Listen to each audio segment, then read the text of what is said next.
Wherever you go, whatever you do, throw a little at it. Omax, Vest and Briefs. மத்திய பிரதேசத்தில் இருமல் மருந்தால் பெற்றோர்கள் மத்தியில் அச்சத்தை ஏற்படுத்தியுள்ள நிலையில் மருத்துவரின் பரிந்துரையின்படி உரிய காலத்துக்குள் பயன்படுத்த வேண்டும் என இந்திய மருத்துவ சங்கத்தின் தமிழ்நாடு மாநில செயலர் கார்த்திக் பிரபு தெரிவித்துள்ளார். இதுகுறித்து அவரிடம் நமது செய்தியாளர் சுரேஷ்குமார் நடத்திய கலந்துரையாடலை பார்க்கலாம்.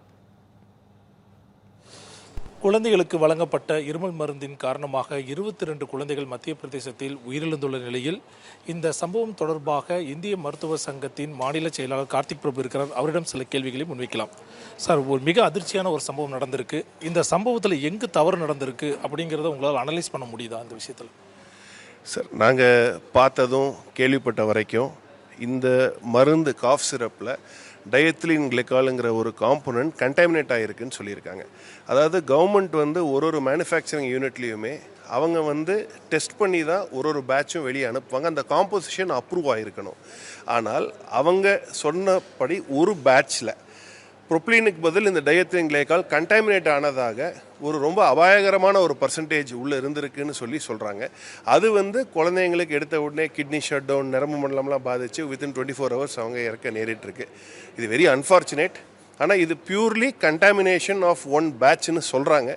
இந்த மாதிரி இருமல் மருந்துகளை எழுதுறதுக்கு முன்னாடி டாக்டர்ஸும் அதை பயன்படுத்துறதுக்கு முன்னாடி பொதுமக்களும் எப்படி அதை கண்டறியறது, இந்த மாதிரி இருமல் மருந்து நமக்கு பாதுகாப்பானதா அப்படிங்கிறது? சார், முதலாவது மக்கள் எல்லாத்துக்கும் ஏதோ ஒரு காஃப் சிரப் வேணும்னு கேட்குற அந்த மைண்ட் செட்டை ஃபஸ்ட்டு மாற்றி யோசிக்கணும். எல்லாத்துக்கும் காஃப் சிரப் தேவையில்லை. உதாரணத்துக்கு லங்ஸில் ஒரு இன்ஃபெக்ஷன் இருக்குது, சளி மஞ்சளாக வருது, பச்சையாக வருதுன்னா அது இன்ஃபெக்டிவாக இருக்குதுன்னு அர்த்தம். இப்போ இன்ஃபெக்டிவாக இருக்க சிரப் வெளியில் கொண்டு வரதுக்கு சிரப் இருக்குது. வறட்டு இருமல்னால் இருமல் குறைக்க சிரப் இருக்குது. ஆஸ்மா வீஸ் இருந்தால் பிராங்கோ டைலேட்டர் ஆட் பண்ண சிரப்ஸ் இருக்குது. ஸோ ஒரு காஃப் சிரப்புக்கும் பல்வேறு யூசஸ் இருக்குது, பல காம்பினேஷன் இருக்குது. சிலது சில்ட்ரனுக்கு கொடுக்கக்கூடாதுன்னு இருக்குது. அதனால் மருத்துவர் பரிந்துரை இல்லாமல் மெடிசன்ஸ் ஓவர் த கவுண்டர் வாங்கி சாப்பிட்றது ரொம்ப டேஞ்சரஸான ஒரு ஃபினாமினன். மருந்து வாங்குகிறோம், அந்த மருந்து எத்தனை நாளில் யூஸ் பண்ணணும், அதில் என்னென்ன நம்ம குறிப்பிட இதெல்லாம் பார்த்தா நல்லது அப்படிங்கிறது நீங்கள் என்னென்ன பரிந்துரைப்பீங்க? சார், பொதுவாக ஒரு மருந்து எக்ஸ்பைரி டேட் பார்த்து வாங்கணும். எக்ஸ்பைரி டேட் மட்டும் பார்க்குறது இல்லாமல் இப்போ ஒரு சில மருந்து பவுடராக இருக்கும், நம்ம லிக்விடும் கொடுத்துருப்பாங்க, ரீகான்ஸ்டியூட் பண்ணுவோம். ஒன்ஸ் ஓப்பன் பண்ணிட்டா 1 month மேலே அதை யூஸ் பண்ணக்கூடாது. ரெண்டாவது அந்த கரெக்டான டோஸை எடுத்து முடிச்சிடணும். ஒரு டோஸ் சாப்பிட்றோம், ஒரு டோஸ் சாப்பிட்றதில்ல. உதாரணத்துக்கு ஒரு ஆன்டிபயோட்டிக் சாப்பிட்றோம், 3 நாள் கோர்ஸ் சொல்லியிருப்பாங்க, நம்ம 1 day எடுப்போம், 2 days எடுத்து நல்லா இருக்குன்னு விட்டுருவோம்.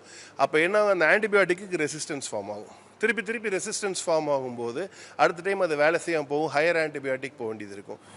குழந்தைகள் மரணத்தில் உரிய புலன் விசாரணை நடத்த வேண்டும் என்ற கோரிக்கையை முன்வைக்கும் மருத்துவர்கள் அதே சமயம் உரிய மருத்துவரின் பரிந்துரையின்படியே மருந்துகளை வாங்க வேண்டும் என்ற வலியுறுத்தலையும் முன்வைக்கின்றனர். தமிழ் ஜனம் செய்திகளுக்காக கோவையிலிருந்து ஒளிப்பதிவாளர் நீலமேகத்துடன் சுரேஷ்குமார்.